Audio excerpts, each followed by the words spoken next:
Voilà, bonjour. Je vais entamer une nouvelle vidéo. Euh, Toujours essayer de faire dans la simplicité, mais malgré tout, j'ai quand même des difficultés, des complications qui viennent intervenir dans mes montages. En fait, pour expliquer, bon, je sais bien que bon, ça n'intéresse pas, je veux dire, ceux qui regardent les vidéos, mais en fait, je le dis quand même pour les problèmes techniques qu'on rencontre quand on fait des vidéos, parce que l'informatique n'est pas, je veux dire, 100%, je veux dire, comment dire, correct.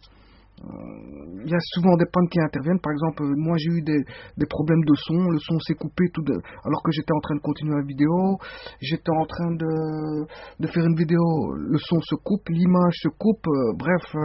L'alimentation peut se couper aussi. Donc je dois surveiller à chaque fois, je vais dire, mon PC en même temps que je donne les informations. Donc je dois travailler sur deux plans.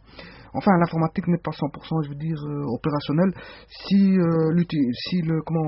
l'utilisateur de l'informatique n'y met pas du sien pour essayer de répondre favorablement et avoir le meilleur de l'informatique par sa touche. Voilà. Ça, c'est une remarque que j'ai faite. C'est pour vous dire que bon, l'informatique n'est pas tout à fait fiable et bon, il faut donner quelques touches pour essayer d'avoir quelque chose on va dire, de correct. Voilà. Alors, ici, moi, j'ai mis cette petite image-ci. Pourquoi? C'est pour le cadrage. Hein, le cadrage, bon, c'est une pochette perforée, voilà, en plastifié, et voilà. Comme ça, j'ai un cadrage vis-à-vis de la caméra. Bon,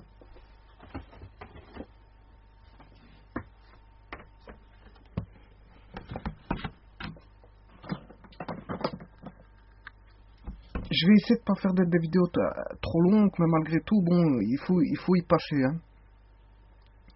Donc, on avait vu un système électrique, hiérarchisé. Donc, c'est-à-dire qu'on partait de l'amont vers l'aval.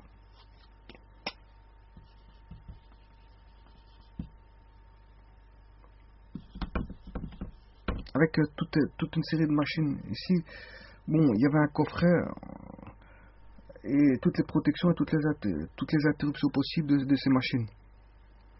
Bon, on a vu aussi qu'il y avait un dispositif de protection différentiel de 300 mm, j'avais pas expliqué. Et ça, ce sont tous les fusibles, voilà, tous les fusibles de protection du matériel. Et on retrouvait la terre, le fil de terre.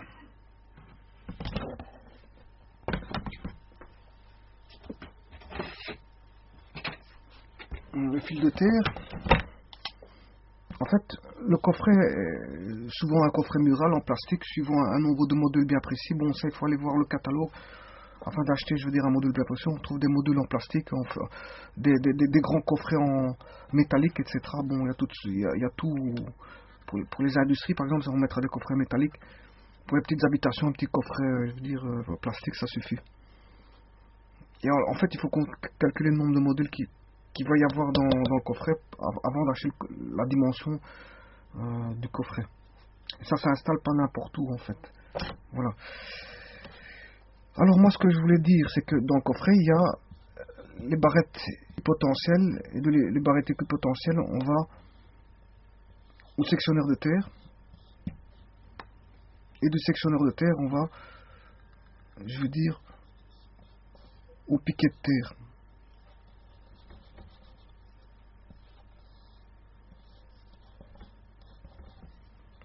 Trois piquets de terre, bon, montés en triangle, voilà.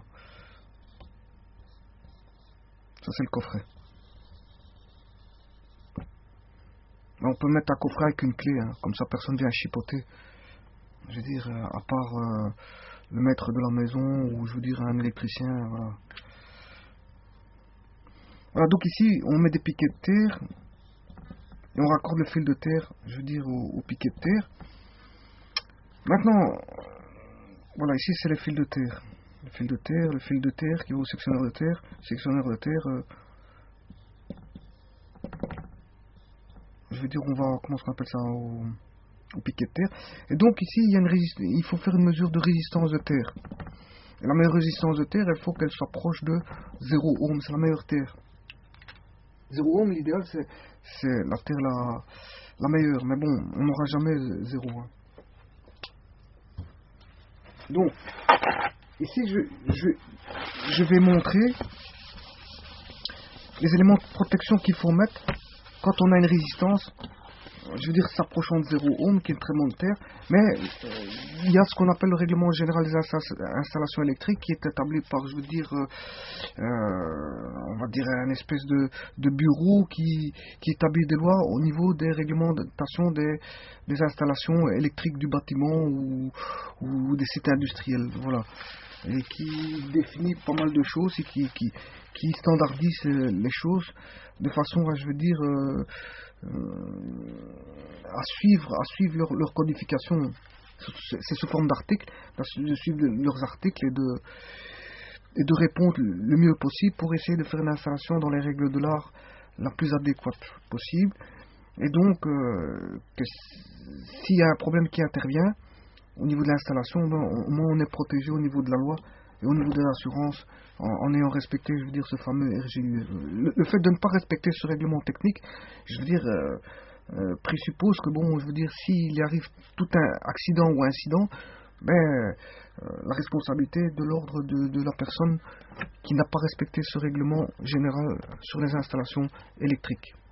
Bien sûr, l'électricité, on retrouve un peu partout, dans les sites industriels, dans le chemin de fer, dans les habitations, dans les bâtiments, dans les petites structures, les grandes structures, les magasins, les réfrigérants, même dans les champs. Dans les champs, on retrouve, bon, par exemple, pour les pompes à eau, etc., etc.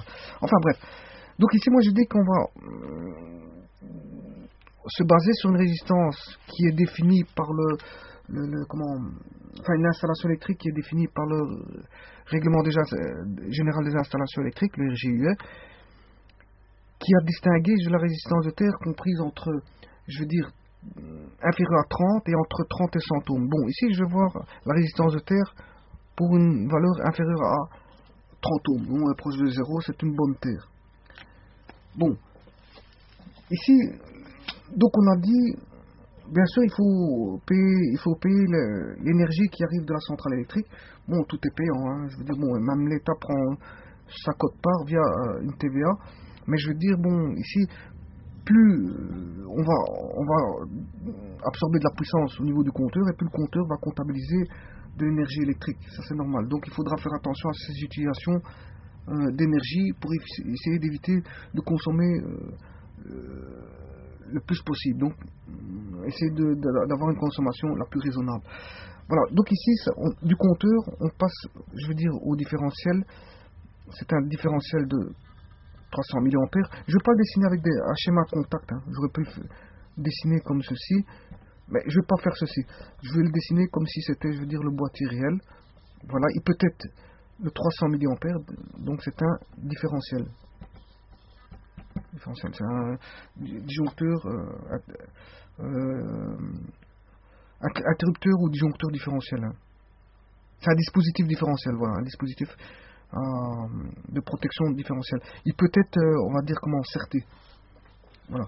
Donc ici, en dessous du 300, on peut retrouver encore un autre différentiel de 10 mA et un autre de 30 mA.